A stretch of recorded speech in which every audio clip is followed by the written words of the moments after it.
Did you know, like, before you went into that race, that that was in your sights, that you could achieve that? Yeah, definitely. Like I think for sure that was the reason why I went. I didn't go for any other reason really. But I also think that there were and are three or four other guys who, on their best day, could have done it. And so for me, I mean, the thing is, there's a lot of people who can do it, but it's just about actually getting it done. And there's so many factors of whether you do it or you don't do it, and it's just getting it right on the day. And so, I honestly, I told people beforehand, I was like, you could be someone who breaks the British record in this race and be the third Brit across the line if everyone has good days. And so it was quite nice actually because for me more than anything it turned into like just be the first Brit home as well and just kind of win that race. And if you go out fast enough, go out hard enough, then like the time will be there at the end.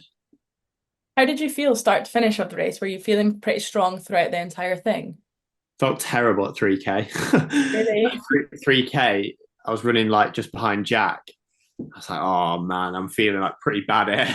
And I've still got 7K of this to go, sort of thing. And I saw the 3K split and actually was like, oh, we're gonna have to pick up a little bit as well. At 3K, we weren't actually sort of bang on pace by that point. And so yeah, that was a bit of panic stations at 3K. I was like, you know what? Like everything will figure itself out in a few Ks, just sit in, stay out of the wind and just tuck in, forget about everything, get to 5K and then you're on the way home. And then yeah, I got that 5K split. I don't know, maybe I was around 13:44-ish, somewhere around there. Honestly, in my head, I was like, right, just close in 14 minutes. You'll pretty much break the record, just be first Brit home. And it kind of took the pressure off a little bit. Where I was like, right, I've got some time in the bank, and now you just have to race it home for the last 5K, which was quite a nice position to be in. And I was running with Nordas for 99% of the race, who also runs for Hoka, and like I tucked in behind him or running alongside, and we were sort of trading off every K in the last sort of 5K.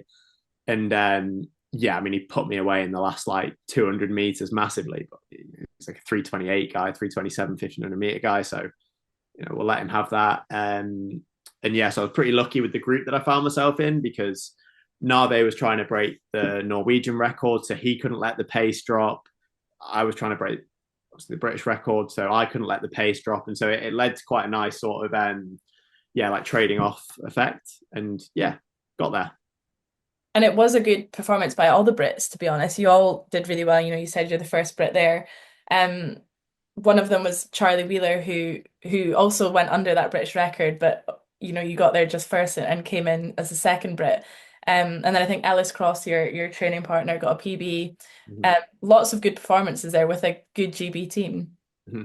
Yeah, just says so much about the depth, and that even some in the top 10 would have wanted to go quite a bit faster than they did on the day as well. And it just shows, yeah, the depth that we've got in the UK at the moment in the distance scene, which is great news. I mean, I'm very happy that Charlie was 4 seconds behind. I didn't know he was coming, but he was, and so that was great to see. I mean, me and Charlie were at Loughborough together in 2020, yeah, 2020, and yeah, I mean, at the time we were like 14-minute 5K guys ish. Like we weren't really anywhere near the top at that point, and yeah, we just sort of plugging the miles away together in Loughborough, and so it was pretty cool that we came across the line like pretty close together, and obviously he broke that previous record too. So yeah, it was pretty nice to do that with Charlie.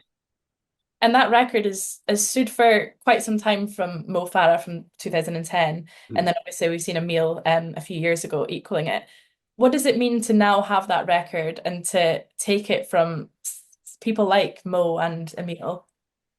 Yeah, really cool. And I think it's a tricky one with Mo, right? Because I'm sure that if he had really given a 10K road a go, sort of when he was in his prime, he would have run a lot quicker than 27:44.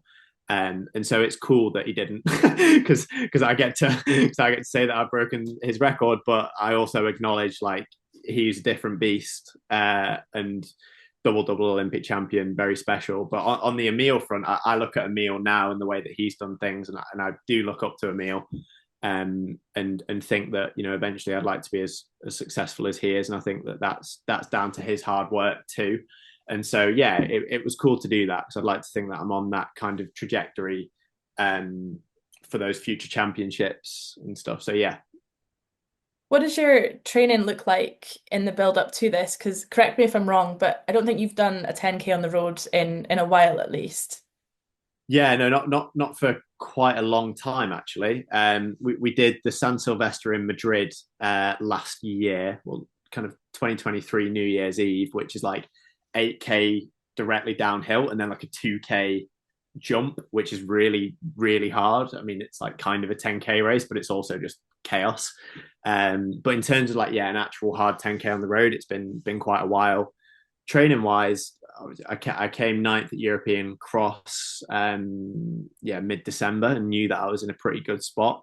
And then we didn't change much in the build up to this. It was very sort of steady away, usual weekly schedule that we would have, just with a little bit of tune up work at 65, 66 second 400 pace, and some a bit faster, but nothing crazy, and not like loads of workouts targeted at that. It was just enough that could use the fitness that I had and just tune up a little bit for going through 5K comfortably enough at 13:44 that like you can keep that moving.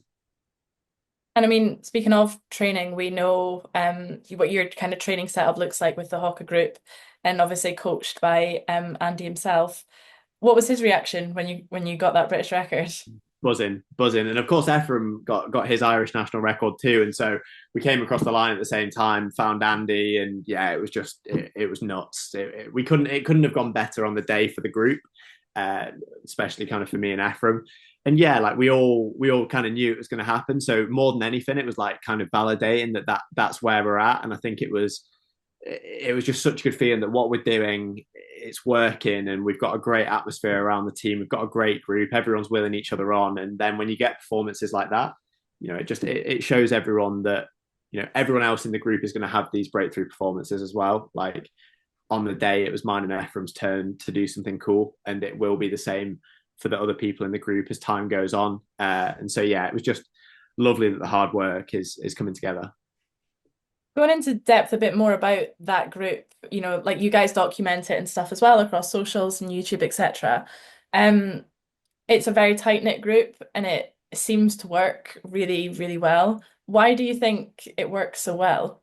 Yes, I think what we have that's different to other groups is I imagine, hey, I'm not like an agent or an athlete manager or anything, but I imagine that other groups, it's kind of like the brand pulls people in who potentially don't know each other, and then the group's created with the brand pulling those people in.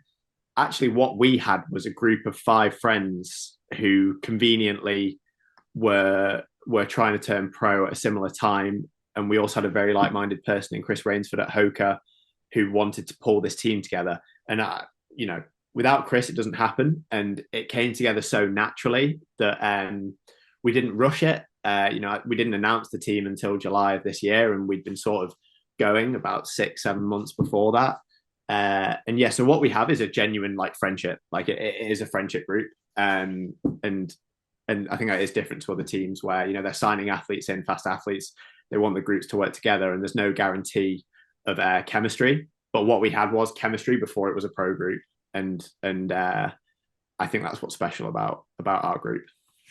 And some of you did go away to Eurocross. You mentioned it earlier on, and top 10 finish from you, first Brit. That must have given you some confidence, especially going into like the likes of Valencia.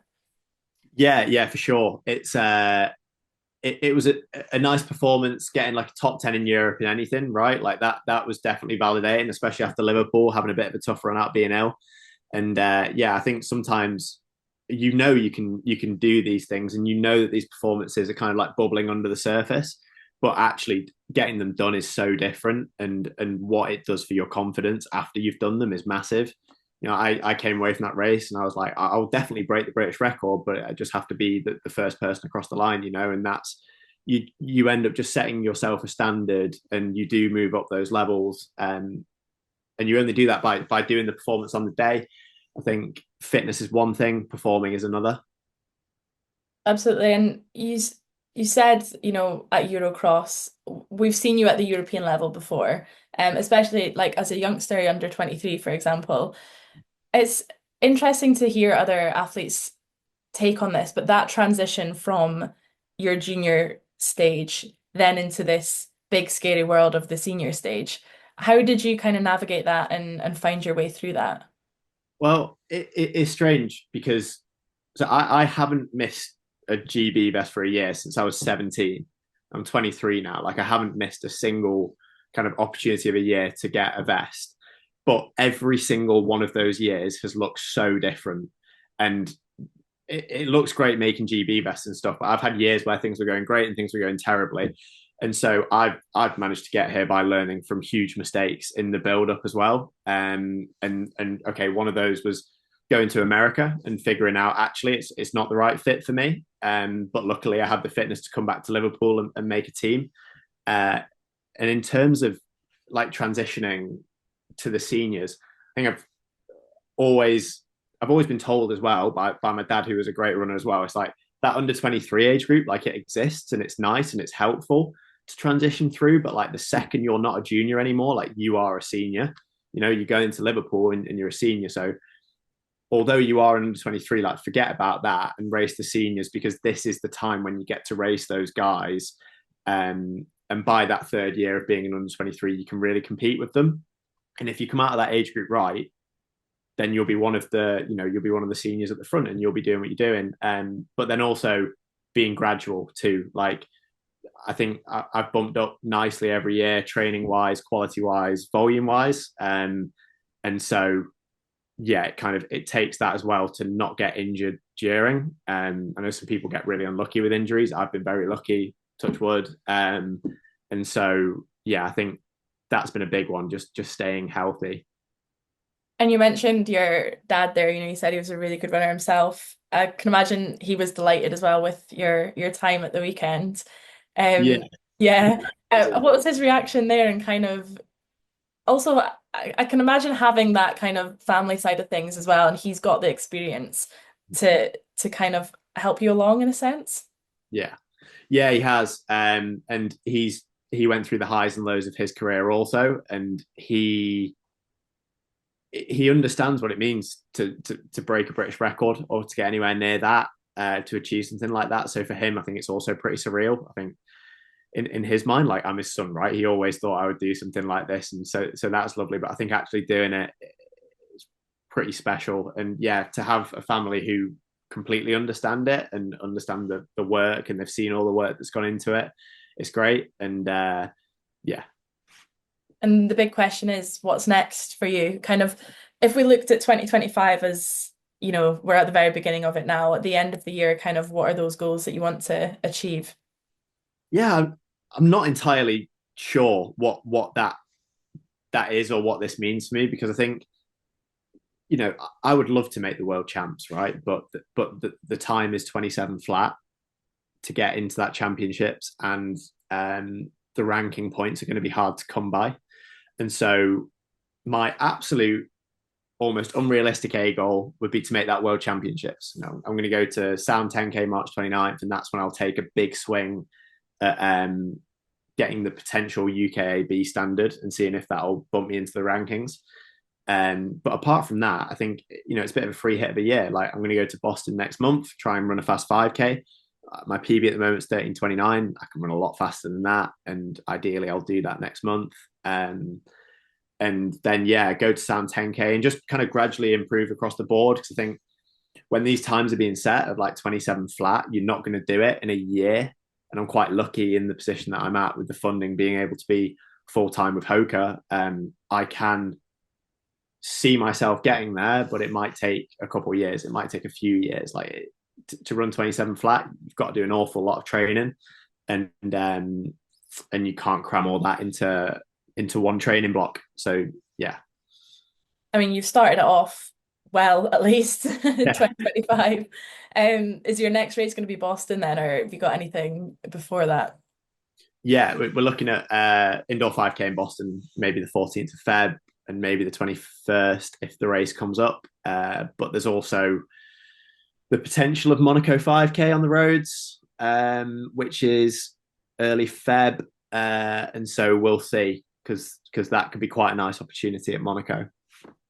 And my last question is if you had to look, if you went back, let's say to 17-year-old you when, you got your first GB vest and you said, in however many years' time, what is it, 6 years' time, you're gonna be here and have just broken the British 10K record. Would you have believed it at the time?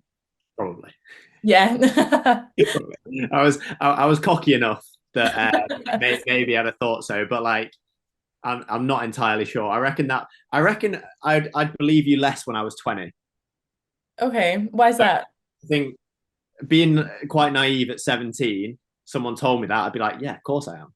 And Hmm. then at 20, when you've been through the tougher sides of the sport and you've had your ups and downs and you start to have maybe small doubts about yourself when things aren't going too well and you understand the sport a bit more, then it's a bit like, don't know about that. I don't know that's quite a big ask. And so I think if you ask me that question every single year from 17 to now, I'd give you a different answer every single time. Confidence is key, I guess. Yeah, You've yeah, got yeah, it was. Hey, if I could harness like a 17-year-old Rory and put him in the fitness I've got now, God knows what would happen. Yeah. Oh God, I love that. Right. Well, thank you so much for answering those.